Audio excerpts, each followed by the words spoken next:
un beau moment dans la campagne du Périgord où je promène ma chienne. Nina. Elle est en train de courir, elle est super contente. Là voilà, vous allez l'entendre galoper.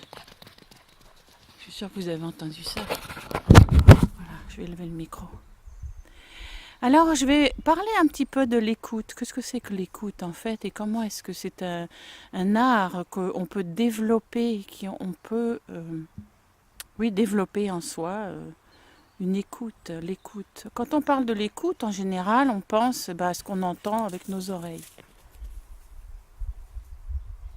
Alors là, j'entends ma chienne qui marche dans l'herbe, qui passe. J'entends les oiseaux. J'entends la rivière qui coule juste à côté. Mais l'écoute, ce n'est pas seulement ça. L'écoute, c'est pas seulement avec les oreilles. Pourtant, c'est très important. L'écoute, ça va beaucoup, beaucoup plus loin que ça. Alors, on écoute ce qu'on pense. On écoute ses pensées. Là, mes pensées, elles disent oui, mais ils n'en ont rien à faire là. On écoute. Elle vient d'où cette voix intérieure? Ah, c'est le critique. Le critique, on va lui dire, écoutez, bien mignon, mais pas maintenant. Hein. Alors on écoute un peu plus loin.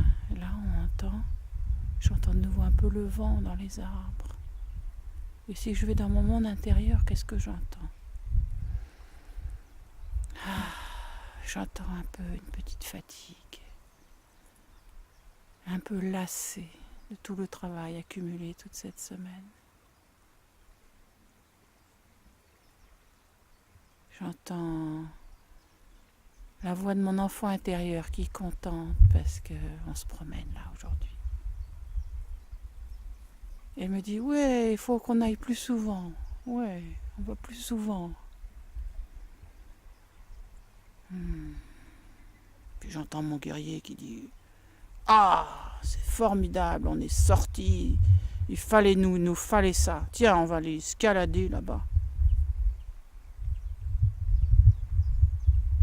J'entends mes valeurs personnelles, mes valeurs intérieures. Ma valeur numéro 1, c'est la liberté. Ça a toujours été très très important pour moi.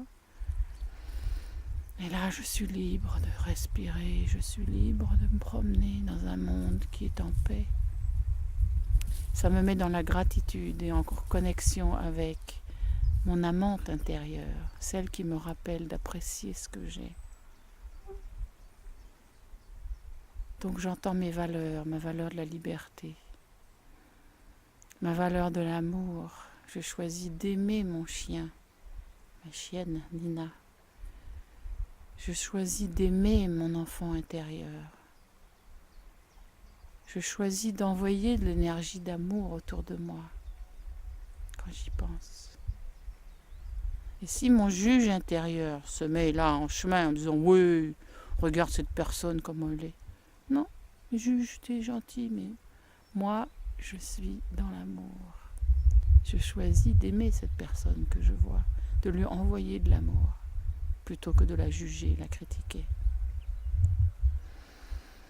L'écoute, c'est aussi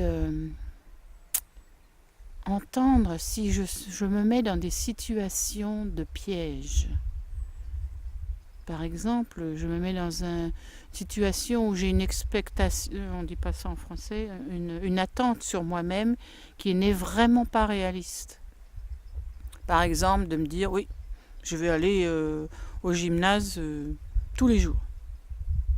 Bon, il est certain que je ne vais pas aller au gymnase tous les jours. Mais cette attente que j'impose en moi-même, en fait, ça va me causer du stress et ça me cause une situation où c'est évident que je ne vais pas y arriver. Donc, c'est un piège que je mets pour moi-même dans lequel je ne vais pas réussir. Voilà, c'est juste mes petites pensées aujourd'hui autour de l'écoute. L'écoute, ça va beaucoup plus loin que d'entendre une voiture qui passe au loin, les oiseaux qui chantent. Ça va beaucoup plus loin. Écoutez votre monde intérieur.